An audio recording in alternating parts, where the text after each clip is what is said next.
Assalamualaikum warahmatullahi wabarakatuh. Waalaikumsalam warahmatullahi wabarakatuh. Terima kasih kepada Ananda yang sudah bersedia untuk kita membuat keyakinan kelas di kelas 12 MP2. Jadi adapun langkah-langkah daripada membuat keyakinan kelas ini ada 3 langkah. Yang pertama, kita tentukan dulu peraturan yang akan kita buat di kelas 12 MP2. Setelah kita buat peraturan, kemudian dari peraturan itu nanti kita buatkan disiplin positifnya, kalimat positifnya. Dari kalimat positif itu baru kita turunkan menjadi keyakinan kelas. Untuk itu sekarang Ibu kasih Ananda sticky note 1 lembar per orang, tolong dibagikan ya, tolong diisi 1 siswa 1 peraturan, tolong dibagikan ke temannya.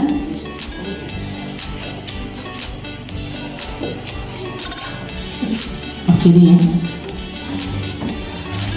tolong dibagikan cepat.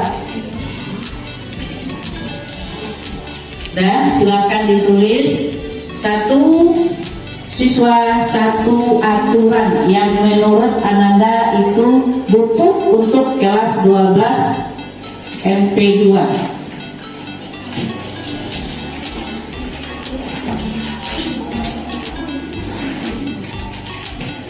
Nah, silakan ditulis.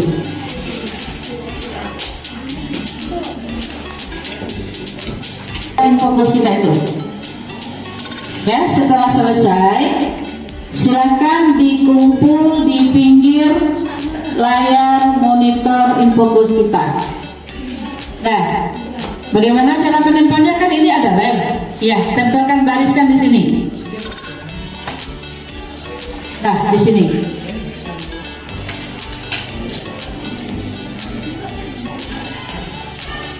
Atau di pintu ini saja. Nah, silakan. Silakan dibariskan ganti-gantian ya. Silakan.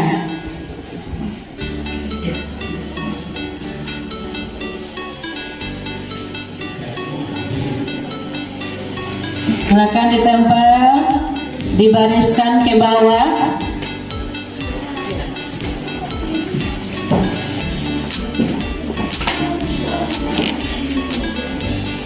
Silakan ditempel.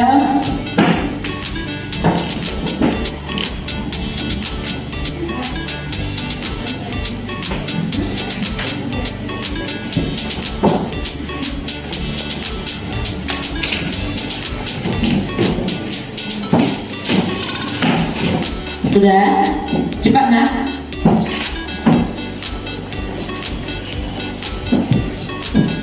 Bantu Ipal untuk membacakan dari atas, dari pinggir kiri atas, deretkan ke kanan. Akan dibaca. Ya, yang pertama. Yang pertama, tidak boleh berbicara saat guru menerangkan materi. Kalau tidak boleh berbicara saat guru menerangkan materi. Kemudian tidak boleh terlalu sering termisi. yang kedua, tidak boleh terlalu sering permisi.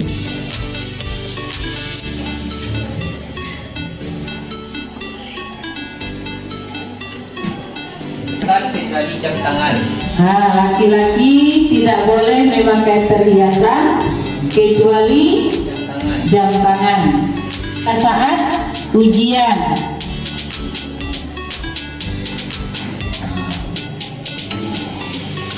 Terus Perempuan tidak boleh memakai perhiasan yang berlebihan di sekolah. perempuan tidak boleh memakai perhiasan berlebihan ke sekolah.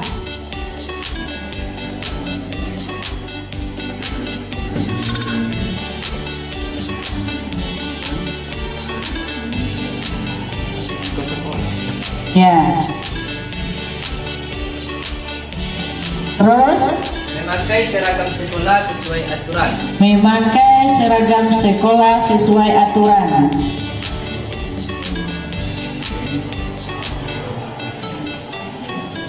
Berapa kita ambil? 15 atau 10? 10 saja. Coba dipilah-pilah si Ipal.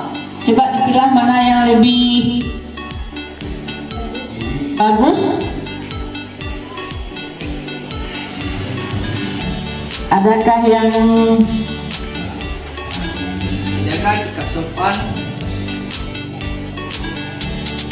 menjaga sikap menghormati guru,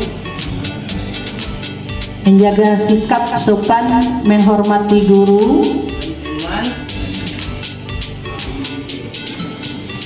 dan teman, dan tidak melakukan tindakan yang dapat mengganggu proses belajar mengajar. dan tidak melakukan tindakan mengganggu proses belajar mengajar. Nah, kemudian disiplin waktu. Disiplin waktu. Apa lagi?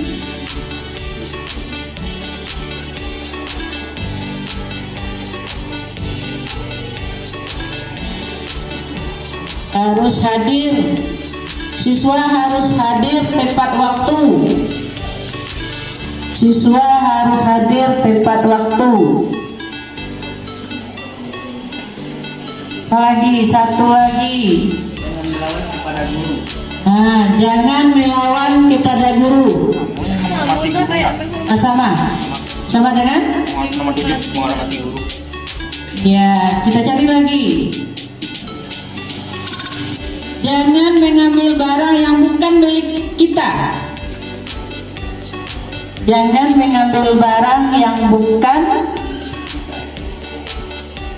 milik kita. Bisa tambah dua lagi? Boleh ya? Kita tambah dua lagi. Ada lagi yang tidak sama. Tidak boleh makan di saat guru menerangkan. Tidak boleh makan di saat guru menerangkan. Satu lagi. Apa lagi?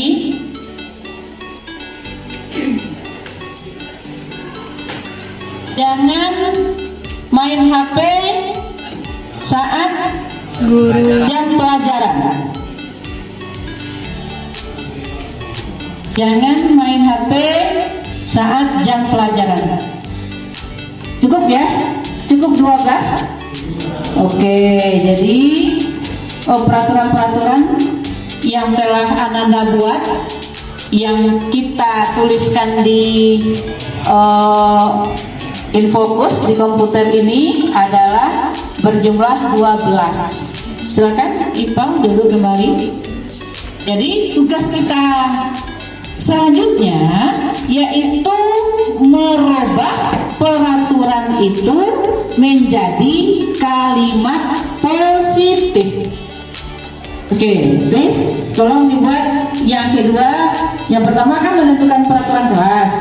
Yang kedua menjadikan peraturan kelas menjadi kalimat positif. Kelas menjadi kalimat positif. Apa kira-kira kalimat positifnya? Contoh, yang pertama, tidak boleh berbicara saat guru menerangkan materi. Apa kalimat positifnya? Saat guru menerangkan materi harus diperhatikan. Saat guru menerangkan materi harus diperhatikan. Yang kedua, Mbak scroll ke atas. Tidak boleh terlalu sering permisi. Apa kalimat positifnya?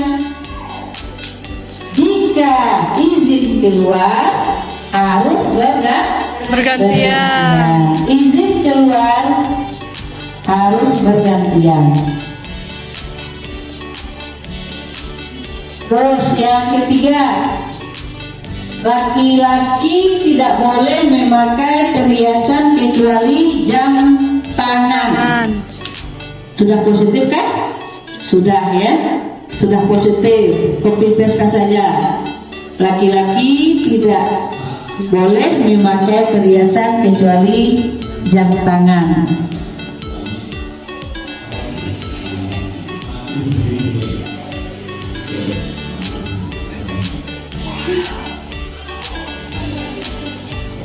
Bisa. Saat ujian itu memang sudah kalimat positif. Memang saat ujian tidak boleh mencontek. Kata saja.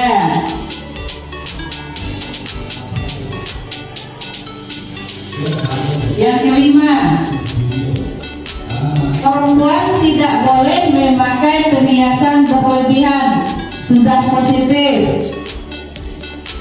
Copy paste saja.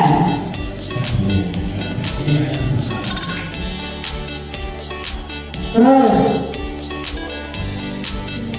nomor seragam sekolah sesuai aturan. Copy paste saja, sudah positif.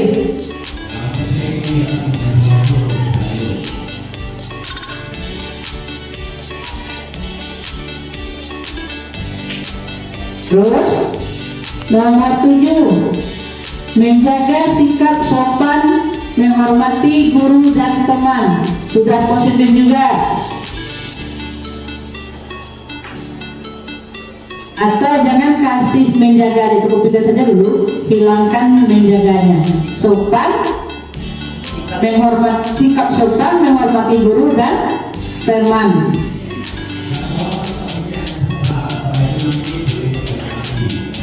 Ya, kita harus sikap sopan antara teman, apalagi dengan guru. Ke-9, ke-8, disiplin waktu. Sudah positif. 10, 9, siswa harus hadir tepat waktu. Hadir tepat waktu.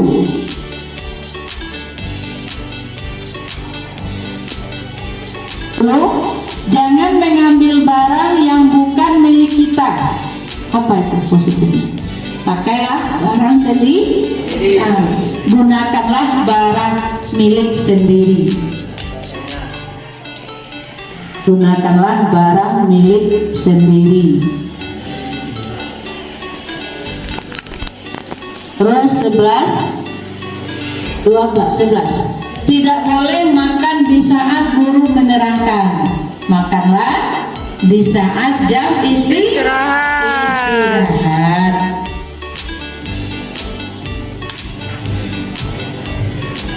Makanlah di saat jam istirahat. Dan yang terakhir, jangan main handphone saat jam pelajaran. Gunakanlah handphone jika disuruh oleh guru. Gunakanlah handphone jika disuruh oleh guru.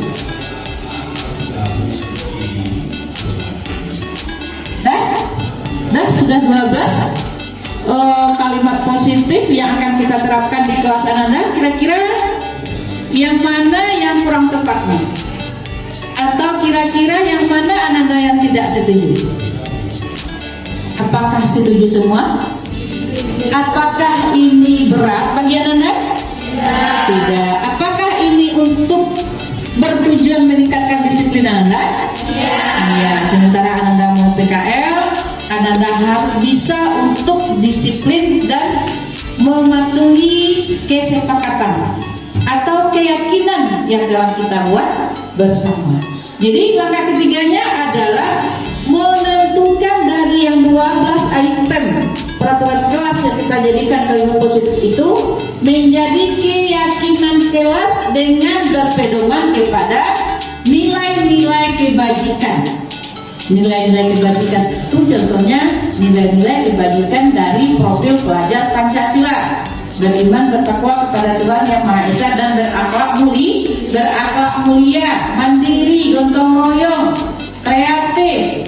Itu nilai-nilai kebajikan, dan banyak lagi nilai-nilai kebajikan yang lain. Hafiz, tolong di scroll ke bawah.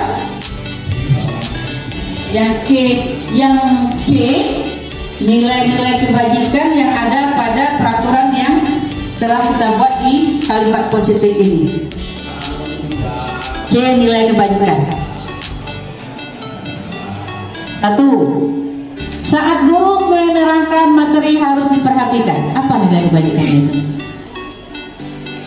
Menghormati. 2. Saat guru, 2. Izin keluar harus bergantian. Apa nilai kebajikannya? Disiplin. Antri. Ya. Antrian. Saatnya jam 6. Nomor 3. Laki-laki tidak boleh pakai perhiasan kecuali jam tangan.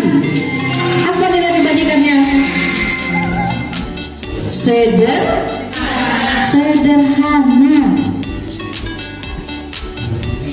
Terus nomor 4. Tidak boleh mencontek pada saat ujian. Apa itu?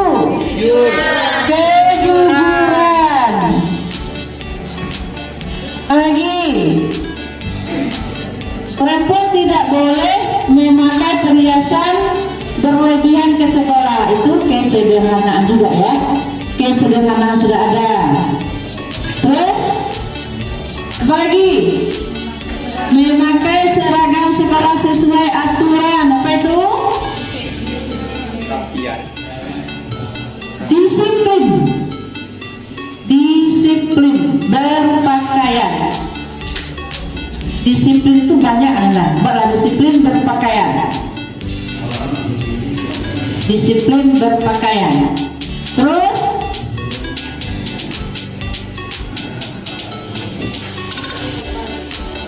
memakai seragam sekolah sesuai aturan.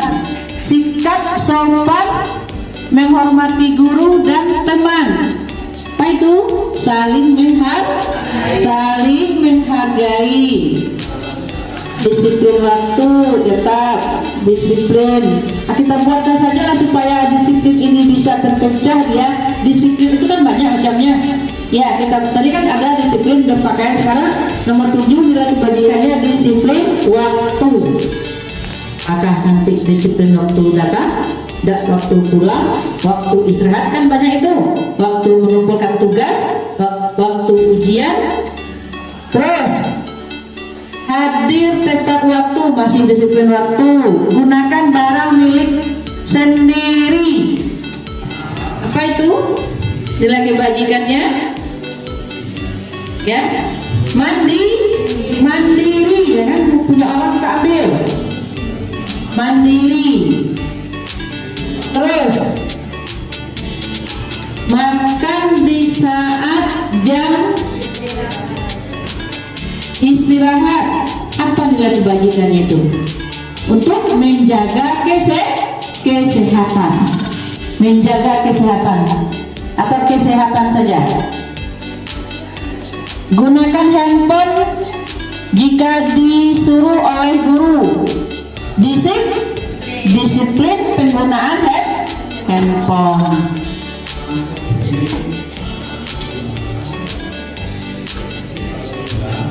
Dan dari sekian nilai kebajikan yang kita dapat dari aturan yang telah kita buat, ada nggak anak-anak merasa keberatan? Ada? Coba ibu tanya Nabi, adakah merasa keberatan? Yang lain bagaimana? Apakah anda setuju? Setuju. Jadi sekarang kita buat dari tingkatan ini, kita buat ada yang tampak, ada tidak tampak, tampak dan tidak tampak. Coba buat dulu habis, buat satu tampak.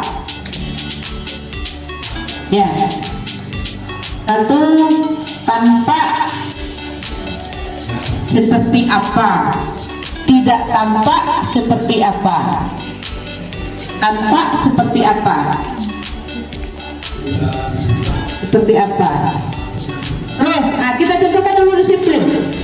Kalau orang itu disiplin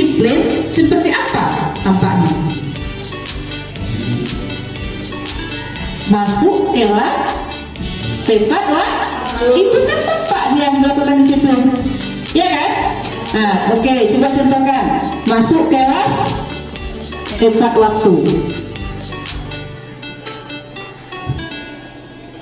Buat di bawahnya tidak tampak seperti apa?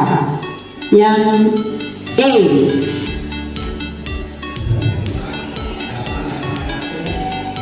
Apa kira-kira tidak tampak disiplin pada dia itu? Tunggu dulu, kita disiplin dulu.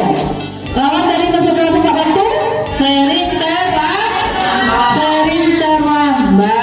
Tidak tampak seperti apa? Sering terlambat, tidak tampak disiplinnya tadi. Iya kan? Oke. Apalagi tampak seperti apa tentang disiplin juga? Kalau dia tampak seperti apa tentang disiplin berpakaian, coba. Berpakaian seragam sesuai aturan sekolah.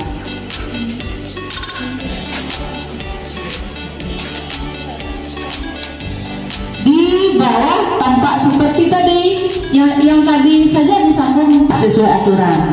Kalau tidak tampaknya, iya boleh. Sering memakai sepatu putih misalnya, atau sering mengeluarkan baju misalnya, berarti itu tidak disiplin dalam berpakaian. Kira-kira begitulah keyakinan kelas yang akan diuraikan sampai selesai itu anak-anak. Dari segi semua keyakinan yang telah kita buat itu gunanya adalah agar anak-anak bisa mempedomaninya, ya, di dalam berbuat dan bertingkah laku di kelas anak-anak ini, dengan harapan muncullah sikap-sikap yang baik, yang kebajikan, nilai kebajikan yang baik pada diri anak-anak masing-masing, yang nantinya akan berguna bagi anak-anak di tempat magang atau PKL anak-anak nanti. Karena kita tetap orang, nak. Kita harus belajar dari sekarang bagaimana sikap karakter anak-anak itu merubah ke arah yang lebih baik. Kalau tempat PKL, kalau tidak punya milik kita barang di sana, jangan diambil. Karena itu kan di kantor, ya. Kadang-kadang orang di kantor itu hanya meletakkan barang yang berharga sembarangan. Jadi ada duit di laci misalnya, anak-anak duduk di sana, jangan diambil karena itu bukan hak kita. Ada begitu itu? Banyak lagi contoh-contoh yang lain. Berbicara, saling menghargai orang yang lebih tua daripada kita, itu semuanya sikap anak-anak. Itulah yang harus kita persiapkan. Dan nanti Anda, apakah ini kita setuju semuanya? Nanti Ibu mohon kepada ketua kelas, tolong dicetak dan ditempelkan di kelasnya masing-masing, ya, agar dipedomani dalam berbuat dan bertingkah laku keseharian anak-anak di sekolah ini.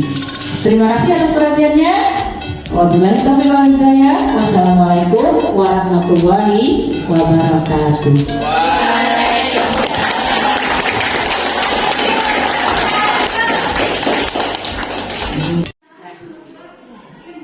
Assalamualaikum warahmatullahi wabarakatuh. Baiklah ibu-ibu, saya mohon waktunya sebentar untuk menyampaikan materi yang saya pelajari di calon guru penggerak, yaitu tentang disiplin positif. Yang mana disiplin positif itu ada 5 posisi kontrol sebagai seorang guru, kita sebagai seorang guru. Yang pertama yaitu posisi sebagai penghukum, yang mana seorang penghukum bisa menggunakan hukuman fisik ataupun verbal terhadap kesalahan muridnya. Jadi yang pertama, kata-kata yang keluar dari mulut seorang guru itu, patuhi aturan saya, atau awas. Itu kata-kata tanda petiknya apabila ada anak-anak kita bermasalah di kelas. Kemudian kamu selalu saja bersalah. Kemudian selalu, pasti selalu yang terakhir selesai kamu. Jadi guru seperti ini senantiasa percaya hanya ada satu cara agar pembelajaran bisa berhasil, yaitu cara dia. Jadi posisi yang paling berat itu, yang paling kejam itu adalah seorang guru sebagai seorang penghukum. Jadi anaknya salah, langsung dikasih konsekuensi hukumannya. Jadi awas kalau dengan ibu tidak mengerjakan tugas, akan saya gagalkan. Itu artinya kita sebagai seorang penghukum. Kemudian yang kedua, pembuat merasa bersalah. Yang mana pada posisi ini biasanya guru akan bersuara lebih lembut. Pembuat rasa bersalah akan menggunakan keheningan yang membuat orang lain merasa tidak nyaman, bersalah atau rendah diri. Kata-kata yang keluar begini, ibu sangat kecewa sekali dengan kamu. Jadi artinya dengan anak itu bersalah, dengan anak itu membuat masalah, jadi merasa bersalah anak itu misalnya begini, berapa kali bapak harus memberitahu kamu. Berarti anak itu memang merasa bersalah dia tentang perbuatan yang salah dia itu. Kemudian mohon bantuan Ananda. Kalau tidak Ananda kerjakan, ibu akan dimarahi kepala sekolah. Jadi artinya gara-gara kepala sekolah marah sama kita, anak yang dikambing hitamkan. Nah itu artinya seorang guru itu membuat rasa bersalah yang besar terhadap siswa kita. Ini sebenarnya kita banyak kan yang mengalaminya di kelas kita. Jadi ini gunanya kita sampaikan di forum kecil ini agar nanti berkemungkinan kepala sekolah akan menyampaikan secara umum kepada kita semua, karena program CDP ini kan belum selesai ya Bu. Ya. Jadi kata-kata seperti itulah membuat merasa bersalah siswa tadi. Jadi siswa tadi tertunduk takut kepada kita. Jadi kalau di kurikulum merdeka, siswa itu kan merdeka, siswa itu kita tuntun, siswa itu seperti padi, bagaimana kita menumbuhkannya agar dia subur, agar dia berkembang, agar dia bersubur. Kitanya sebagai seorang petani, bagaimana kita memberi pupuk, bagaimana kita memberi air, agar anak-anak tadi bisa mencapai cita-citanya sesuai dengan bakatnya. Kita tidak boleh membedakan siswa yang satu dengan siswa yang lain. Itu filosofi pembelajaran belajar dewantara. Jadi memang sebagian besar kita sudah melaksanakan itu, tetapi mungkin masih ada sebagian kecil kita masih artinya menyamakan untuk seluruh kebutuhan siswa. Sebenarnya itu tidak boleh. Jadi karena anak yang lambat daya tangkapnya, kita tidak boleh samakan dengan anak yang cepat daya tangkapnya. Kita harus membedakan baikkah di segi soal, baik di segi ketuntasan. Jadi kita harus bedakan, itulah namanya pembelajaran secara berdiferensiasi. Nanti kita sudah membuat modulnya ya Ibu ya. Jadi yang ketiga adalah sebagai teman. Jadi posisi guru sebagai teman. Guru pada posisi ini tidak akan menyakiti murid, namun akan tetap berupaya mengontrol murid melalui persuasi. Posisi teman pada guru bisa negatif, bisa positif. Artinya begini, murid itu tergantung kepada kita karena kita menganggapnya sebagai teman. Dia berharap kepada kita, dia segan kepada kita. Tetapi apabila guru ini tidak masuk, dia tidak ada punya pegangan lagi. Guru yang dia anggap sebagai teman itu tidak bisa lagi dia harapkan, karena yang masuk gurunya berbeda. Jadi itu negatifnya daripada guru sebagai teman. Jadi kalau positifnya dia semangat untuk bekerja selagi kita yang mengajar di kelas itu. Tetapi nanti apabila sudah orang lain bergantian, dia tidak semangat lagi karena temannya yang dia anggap merasa teman itu tidak itu lagi yang mengajar. Nah itu sebagai teman. Kalimat-kalimat yang keluar pada guru sebagai seorang teman itu, ayo bantulah demi ibu misalnya, ayo bantulah demi ibu, ayo ingat tidak bantuan bapak selama ini. Jadi kita menyuruh anak karena kita pernah membantu anak itu. Nah jadi itu tidak dibenarkan di dalam 5 posisi kontrol kita sebagai seorang guru. Hal negatif dari posisi teman adalah bila suatu saat guru tersebut tidak membantu, maka murid akan kecewa. Tapi ternyata sekarang tidak. Kan kita tidak selalu stabil, kan kita tidak selalu konsisten sebagai seorang teman. Jadi ternyata di dalam posisi kontrol guru, posisi sebagai seorang teman itu kurang baik juga karena ada segi negatifnya. Kemudian ada sebagai pemantau. Memantau berarti mengawasi. Pada saat kita mengawasi, kita bertanggung jawab atas perilaku orang-orang yang kita awasi. Contoh, Ananda, kenapa tidak begini? Karena aturan seperti ini. Jadi kita selalu mengaitkan sikap masalah anak dengan aturan. Jadi, aturan begini, kita masuk jam begini, yang ada di sekolah kita kan seperti itu. Kita harus selalu mengaitkan sikap masalah anak ini dengan aturan yang ada. Kenapa Ananda tidak berpakaian rapi? Kan aturan sekolah kita begini. Kenapa Ananda lupa disiplinnya? Alfa itu kan aturannya 3. Sebenarnya itu kan dalam pendidikan tidak dibolehkan. Mengasih sanksi kepada anak, mengasih hukuman kepada anak, itu sebenarnya tidak dibenarkan di dalam 5 posisi kontrol yang dicetuskan oleh Dian Gosen ini ahlinya. Apa kalimat yang pernah kita lontarkan dalam pemantauan ini?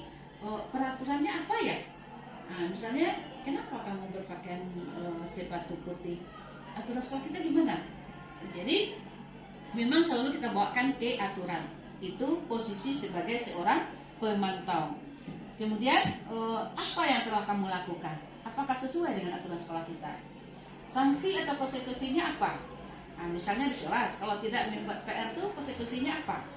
Nah, jadi mungkin diskusi dia dengan temannya atau mengerjakan tugas dia di saat istirahat, karena kita menuntut tugas itu harus selesai sehari di saat kita mengajar hari itu misalnya.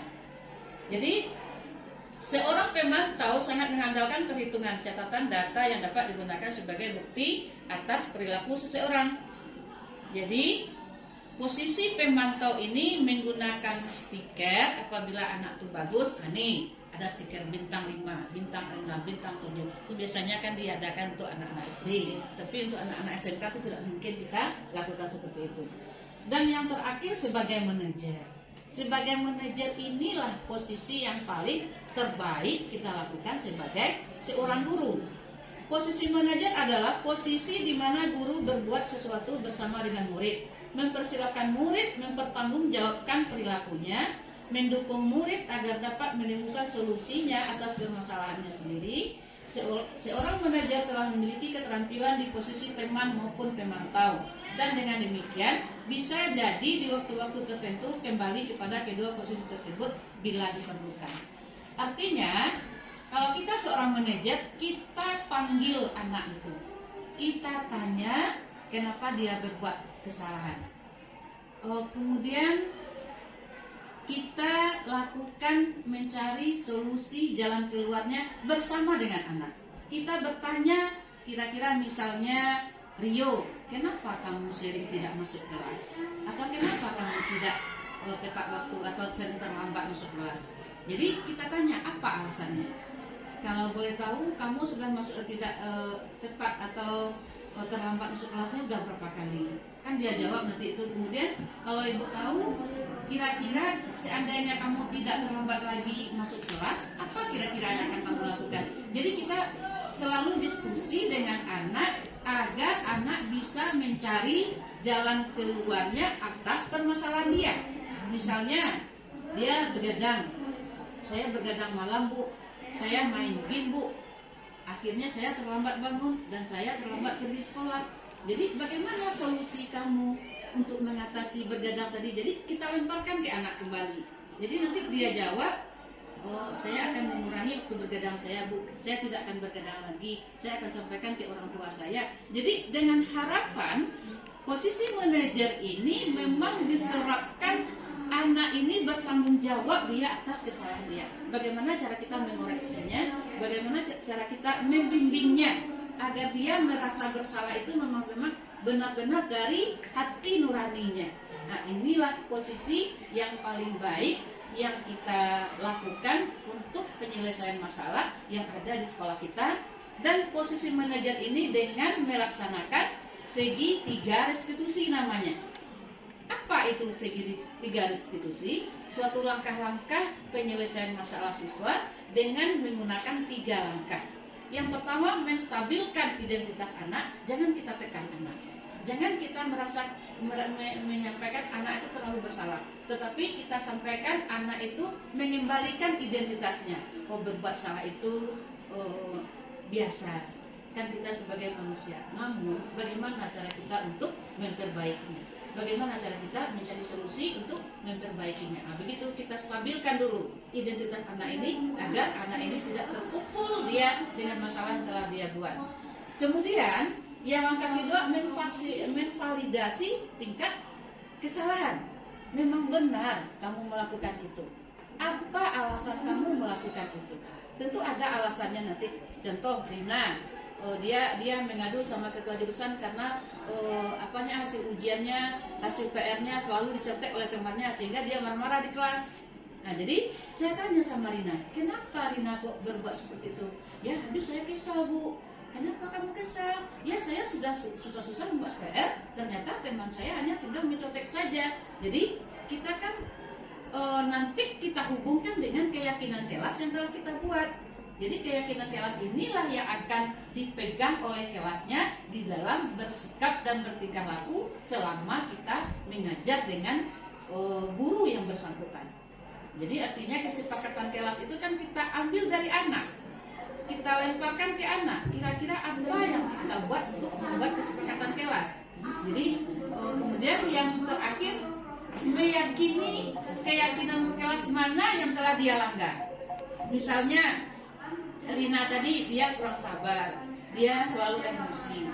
Jadi apa yang harus dia pertahankan supaya tidak dia emosi lagi, yaitu dia akan lebih sabar lagi dalam menghadapi tingkah laku temannya yang seperti itu. Jadi dengan segitiga restitusi ini kita bisa menyelesaikan masalah siswa dengan mencarikan solusinya bersama dengan siswa yang bersangkutan.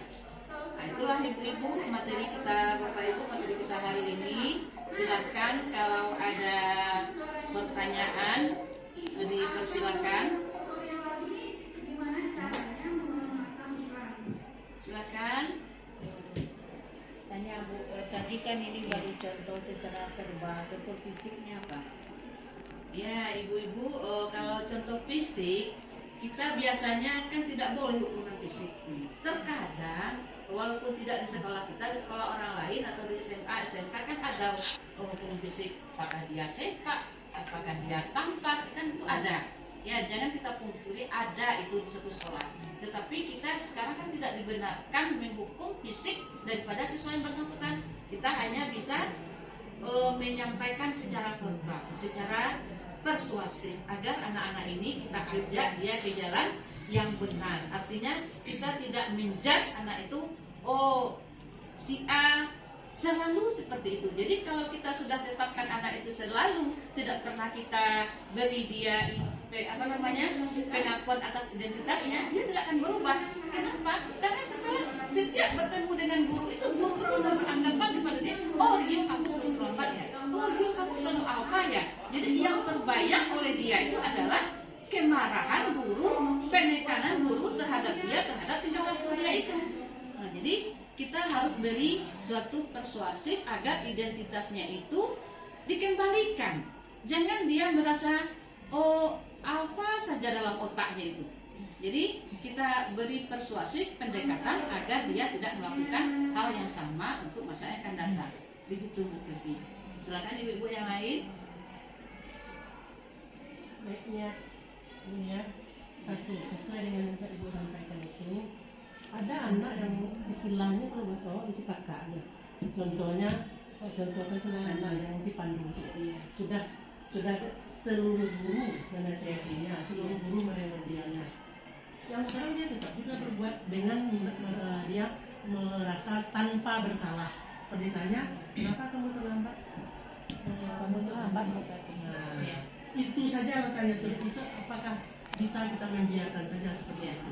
Kalau terima kasih Bu Des atas pertanyaannya. Kalau seperti Pandu itu sebenarnya itu artinya bukan sebagai siswa yang normal yang untuk SMK. Jadi setelah kita pelajari, dia artinya ada kekurangannya sehingga dia tidak bisa mendengarkan atau membedakan mana yang arahan guru ini yang terbaik untuk dia, mana yang tidak. Sehingga dia apabila kita kasih dia suatu arahan, suatu artinya jalan keluar dari masalahnya, dia hanya menyampaikan iya dan iya, tetapi tidak pernah apa yang kita sampaikan itu diaplikasikan. Itu menurut saya itu adalah pengecualian untuk anak-anak kita. Nah, jadi untuk dipandu itu memang susah kita menghadapinya, karena saya sebagai tajur itu dan saya juga mengapakan ada anak. Jadi jalan keluarnya gimana? Apakah cocok bagi dia kurikulum merdeka di sini? Kalau bagi saya dia nggak cocok sekolah di sini. Itu makanya kurikulum merdekanya ada penyesuaiannya. Semuanya anak disampaikan, tetapi ketika berlaku itu anak tidak boleh ditinggal kelaskan. Jadi berarti sama dengan istilahnya mau cuma baik kalau beli Itulah dilema hukum kita. karma, ya dilema itu. Itulah dilema kita ibu-ibu, karena aturan itu tidak kita yang membuat, Iya. kita hanya melaksanakan. Di dalam kurikulum merdeka kita tidak boleh menyebarkan anak. Itu pun ada kasus kemarin itu di Medan kan, itu kan sampai ke kementerian itu masalahnya, sehingga kepala sekolahnya dicopot gara-gara meninggalkan anak, karena anak itu apa, sementara anak itu pintar. Nah, karena apa? Kalau si Pandu ini udah luar biasa, seharusnya itu dia tidak bisa untuk naik kelas, tetapi karena kemarin itu nilainya juga cukup untuk syarat naik kelas, tetap juga dia untuk naik kelas. Ya bagaimana lagi, kita harus sabar untuk menghadapi tingkah seperti ini. Jadi kalau menurut ibu, berarti anak itu dibiarkan seperti ini sampai kelas 3. Bukan dibiarkan, artinya kita tidak bosan-bosan untuk menasihatinya. Walaupun lama kegiatannya yang selalu remedialnya seperti kemarin dia naik kelas 11, berapa itu salahnya 8 orang. Ya, itulah.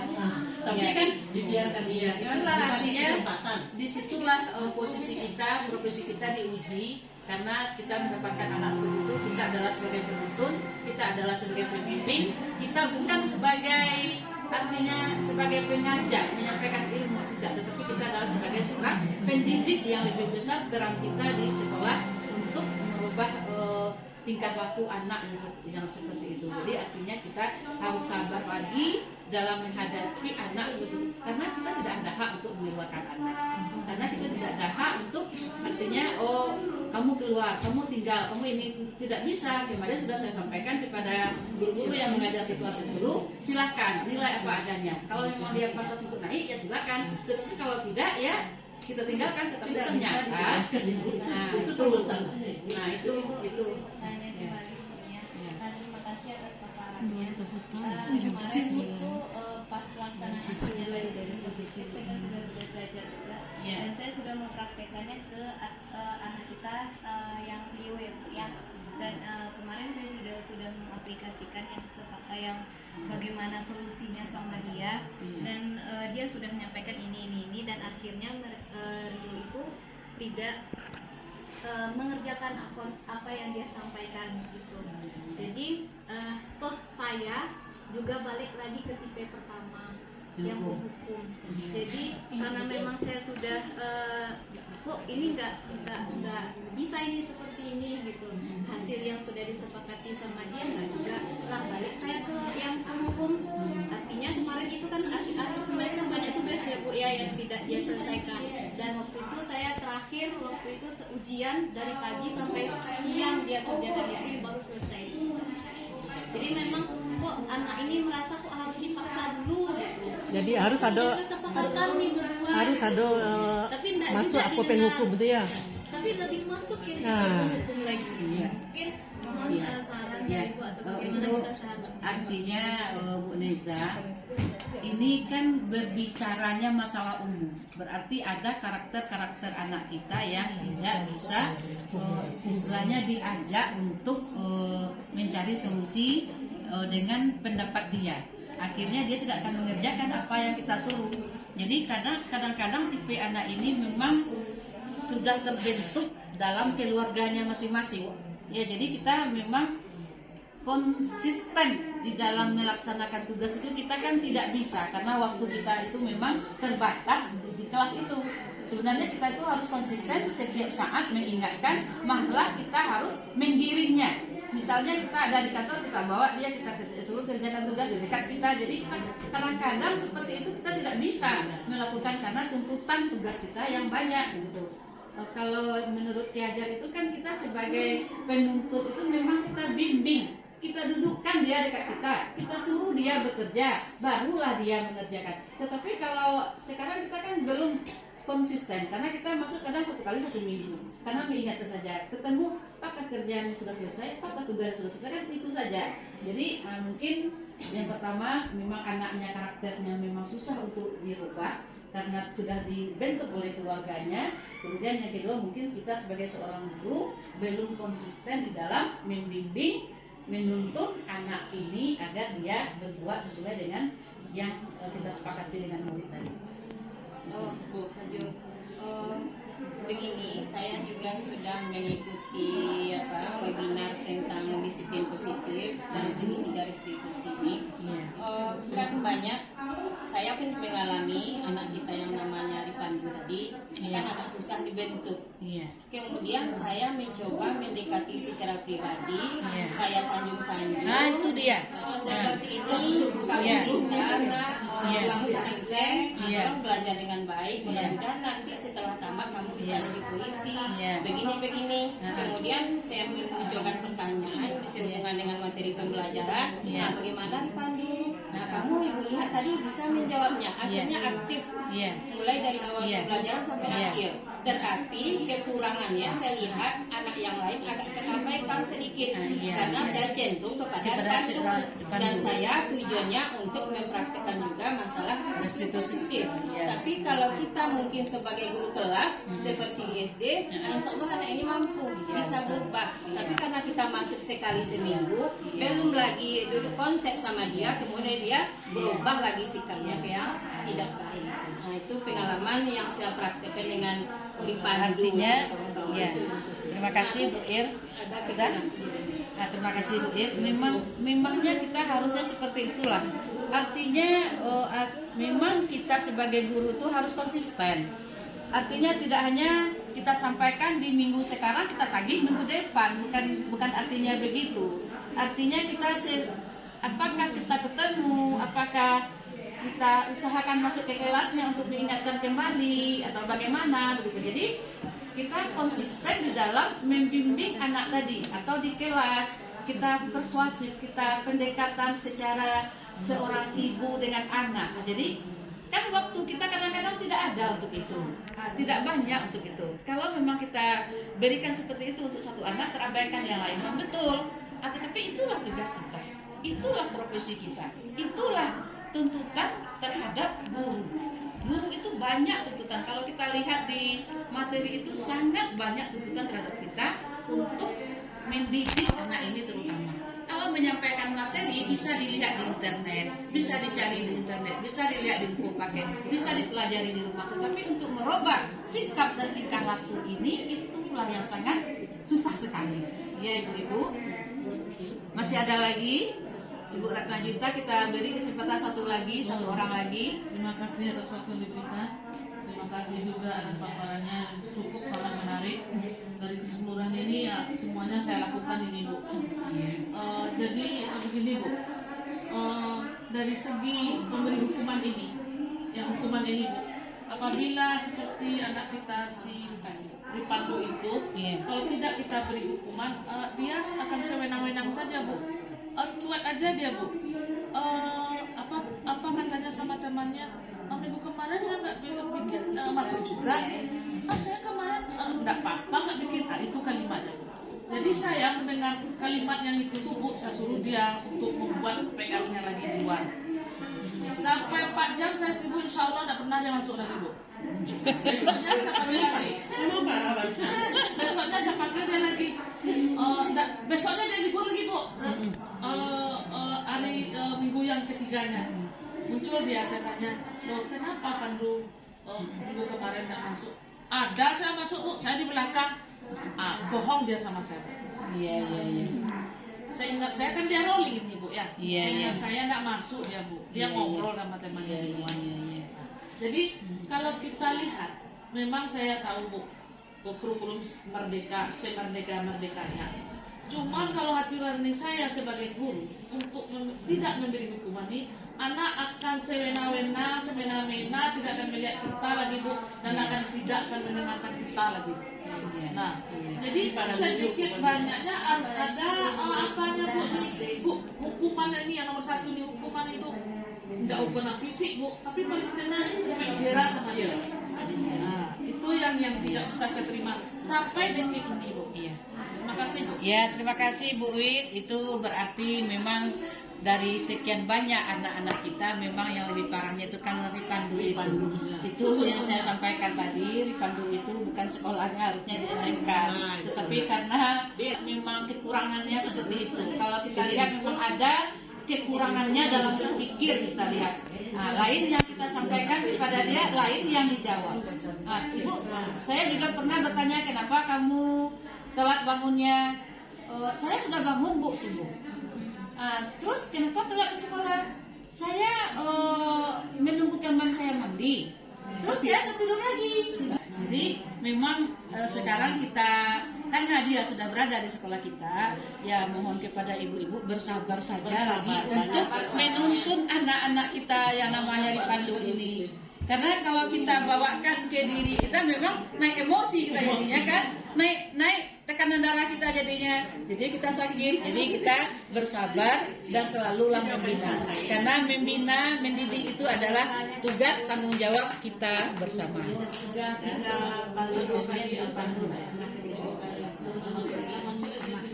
Dan ibu-ibu, sharing kita hari ini kita cukupkan sampai di sini. Terima kasih atas tanggapannya, terima kasih atas waktunya. Mohon maaf atas segala kesalahan. Wabillahi taufiq wal hidayah. Wassalamualaikum warahmatullahi wabarakatuh. Waalaikumsalam.